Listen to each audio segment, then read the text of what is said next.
엄중한 상황이다. 이 부분 저희가 짚어봤고, 그럼 본격적으로 목요일 오전에 있는 윤 대통령, 그러니까 형식은 어떻게 할 것이다 이런 뉴스도 많이 나오는데 중요한 건 이제 내용이겠죠. 내용에 대해서 윤 대통령 해명, 특히 명태균 씨와 윤석열 대통령이 직접 통화를 한 부분, 여기에 대한 해명은 좀 필요할 것 같은데. 지금 나온 대통령실 해명 수준일 거예요. 더 어떻게 할 수가 없잖아요, 대통령. 그러니까 내가 공천 개입했고 내가 김영선 의원 주라고 해서 그렇게 한 건데 잘못했습니다. 이러겠어요? 그러니까 말씀하신 지금 대통령실의 입장은 공천 개입 법적으로도 뭐 여러 가지 요건 다 달아서 세 가지 다 전혀 없었다. 공천 개입 없었다 이렇게 얘기 나오고 있습니다. 아니, 그러니까 근데 발언이 있는데. 뭐 덕담 격려 차원에서 그렇게 했다는 거예요. 그러나 결과적으로 김영선 의원이 공천을 받았고, 그러니까 대통령은 그런 질문이 나와도 그래 내가 공천 개입해서 김영선 준 거다, 잘못했다 이럴 수가 없잖아요. 그래서 지금 해명 수준을 넘어서질 못해요. 대통령이 직접 그런 질의에 응답하더라도. 그래서 가만히 생각을 해보면요, 대통령이 추상적 사과 혹은 이렇게 국민 여러분들 뭐 실망시켜서 죄송합니다. 또 제 아내 문제로 뭐 해서 죄송합니다. 이런 대리사과 추상적 사과 외에 이렇게 국민들이 거의 분노하고 국민들이 이렇게 등을 돌리고 했던 이 원인에 대한 처방 그리고 해결책 이걸 갖고 있지 못해요. 그래서 첫 번째 엄중한 인식. 근데 실장이 얘기했듯이 이 상황을 엄중하게 안 봐요. 두 번째로는 그래 어렵지만 우리가 잘못했지만 이걸 다시 극복하고 돌파해 나가겠다는 의지가 있어야 돼요. 근데 상황인식을 엄중하게 못하는데 무슨 의지가 있겠어요.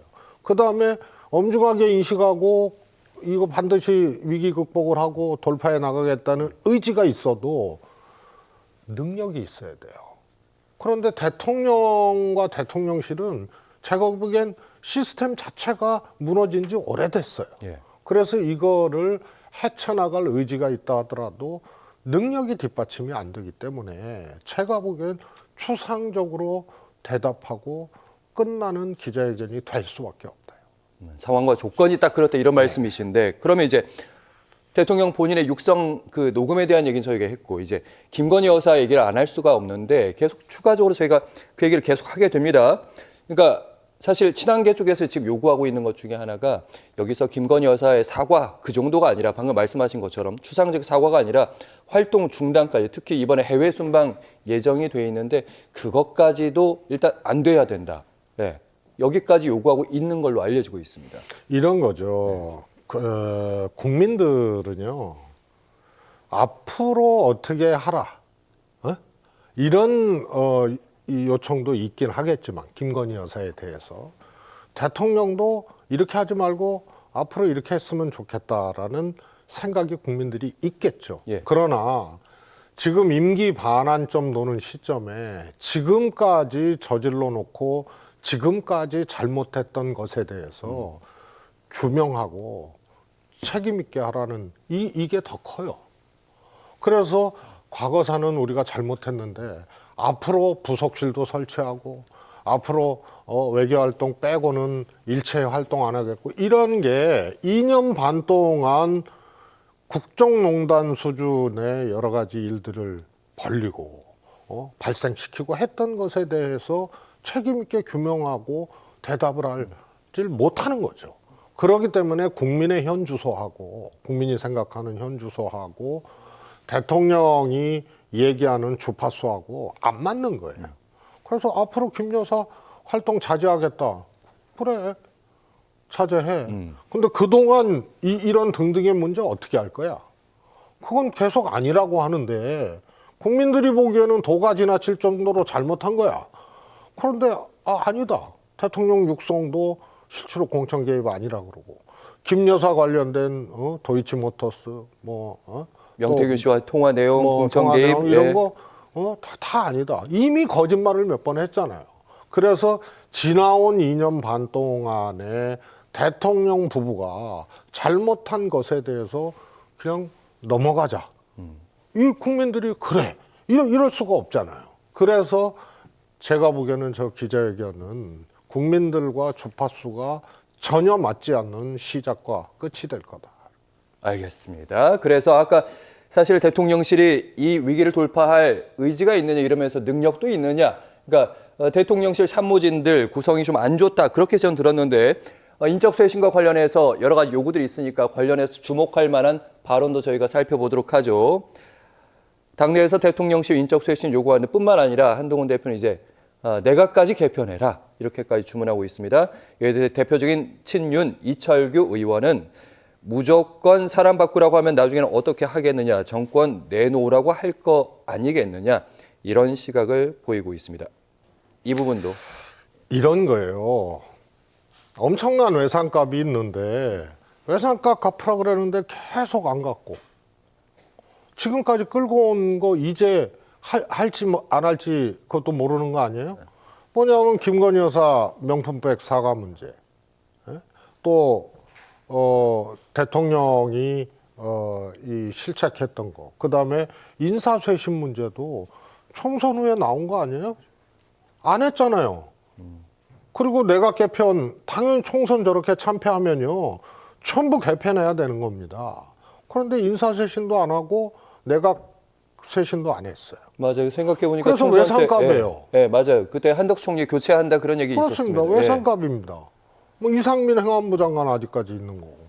그래서 저도 정무수석 할 때 서울시장, 부산시장 보궐선거에서 민주당이 패했어요.